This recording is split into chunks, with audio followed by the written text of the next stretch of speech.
Hi everyone, welcome back to History San Diego. I'm George Farrar. I'm pleased to bring you another episode of History San Diego. In our series premiere, I profiled the discovery of San Diego Bay by explorer Juan Rodriguez Cabrillo in 1542, when he had named the bay San Miguel. In this episode, I'll profile the exploration of the bay by Sebastián Vizcaíno, a Spanish military man and merchant.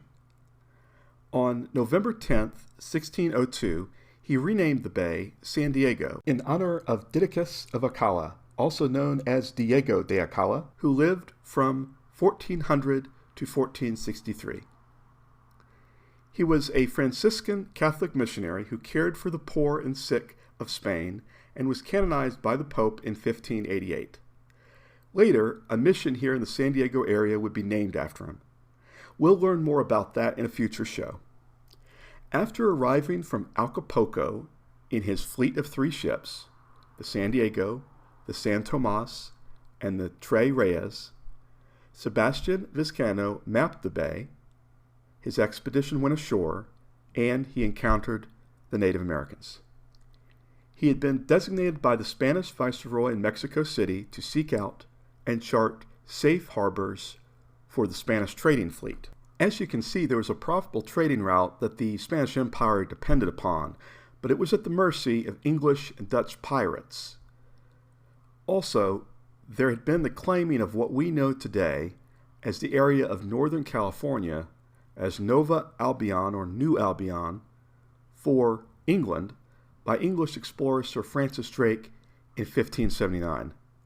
The success and future of the Spanish Empire depended upon the safe transport on the sea, and so another expedition commenced around 60 years after the Cabrillo discovery, and once again the Spanish ventured north of Mexico to learn more about the land that they claimed. New to themselves, but not at all new to the Native Americans who had resided there for many years. Now I'll read to you an account of the expedition. The first excerpt is from Vizcaíno's Journal of the Expedition.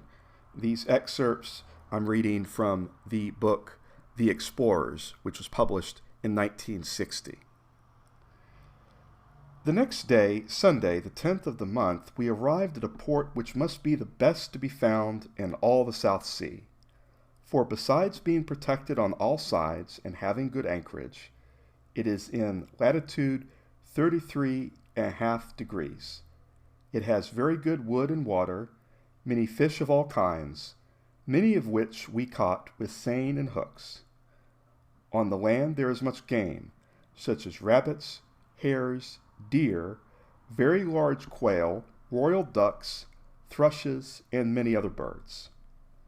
On the 12th of the said month, which was the day of the glorious San Diego, the general, admiral, religious, captains, ensigns, and almost all the men went ashore. A hut was built, and mass was said in celebration of the feast of Señor San Diego. When it was over, the general called a council to consider what was to be done in this port in order to get through quickly. It was decided that the admiral, with the chief pilot, the pilots, the masters, caulkers, and seamen, should scour the ships, giving them a good cleaning, which they greatly needed, and that Captain Peguero, Ensign Alarcon, and Ensign Martin de Aguilar should each attend to getting water for his ship, while Ensign Juan Francisco and Sergeant Miguel de Lagar with the carpenters should provide wood. When this had all been agreed upon, 100 Indians appeared on a hill with bows and arrows, and with many feathers on their heads, yelling noisily at us. The general ordered Ensign Juan Francisco to go to them, with 4 arquebusiers, Father Fray Antonio, following him in order to win their friendship. The ensign was instructed that if the Indians fled, he should let them go, but if they waited, he should regale them. The Indians waited, albeit with some fear. The ensigns and soldiers returned, and the general, his son, and the admiral went towards the Indians. The Indians, seeing this, 2 men and 2 women came down from a hill.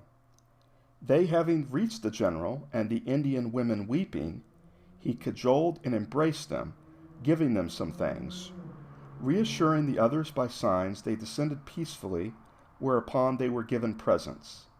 The net was cast, and fish were given them, whereupon the Indians became more confident, and went to their rancherias, and we to our ships, to attend to our affairs.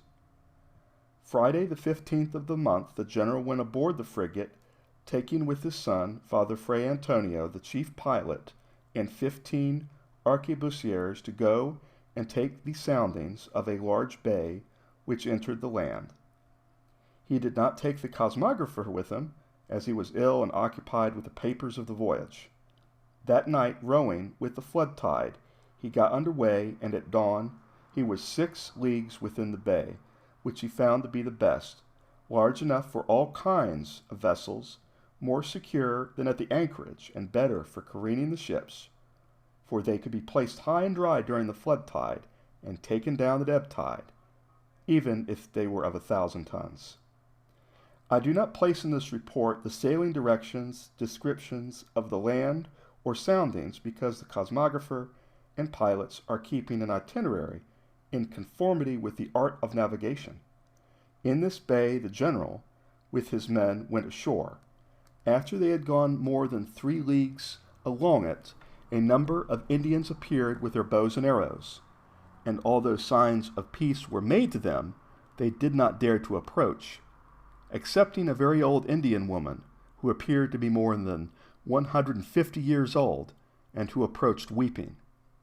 The general cajoled her, and gave her some beads and something to eat. This Indian woman, from extreme age, had wrinkles on her belly, which looked like a blacksmith's bellows, and the navel protruded bigger than a gourd. Seeing this kind treatment, the Indians came peaceably and took us to their rancherias, where they were gathering their crops, and where they made their perezos of seeds like flax. They had pots in which they cooked their food, and the women were dressed in skins of animals.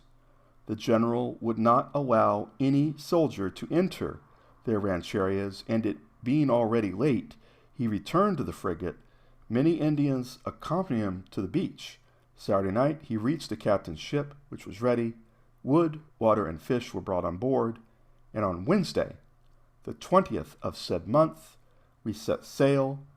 I do not state, lest I should be tiresome, how many times the Indians came to our camps, with skins of martens and other things, until the next day, when we set sail, they remained on the beach shouting. This port was given the name of San Diego. This is from Vizcaíno's Journal of the Expedition, on their arrival and stay in San Diego in November 1602. I hope that you found my reading of the account of the expedition in 1602, the exploration of San Diego Bay, to be enlightening. There's even actually more to the expedition of 1602. After the ships left San Diego Bay, they sailed up the Pacific coast in a northwesterly direction, where they would continue to chart the area and where Vizcaíno would bestow place names that we know of today along the Pacific coast. In some cases, renaming areas that had been previously named by Cabrillo. We're talking of, for example, like Monterey Bay, place like that. So it was a unique time in the history of the Pacific coast. I have a lot to bring you in the coming shows ahead on History San Diego.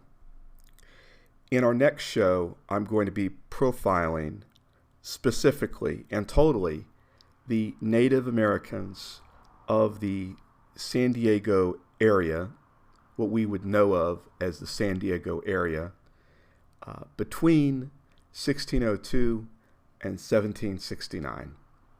So I look forward to bringing that to you. The history of the San Diego area in the coming years as I discuss it is not for the faint-hearted. It's a turbulent history with violence. So I caution you that the topics that we'll be discussing will be of what we today may consider somewhat controversial. But the simple fact is that these are the things that happened and the things that we must face in order to better understand where we live and to get a better understanding of the peoples of America. I want to thank you for watching History San Diego. I encourage you to please check out our Facebook page, History San Diego, to please subscribe to this YouTube channel, and to like and share our shows if you enjoyed it. Take care. See you later.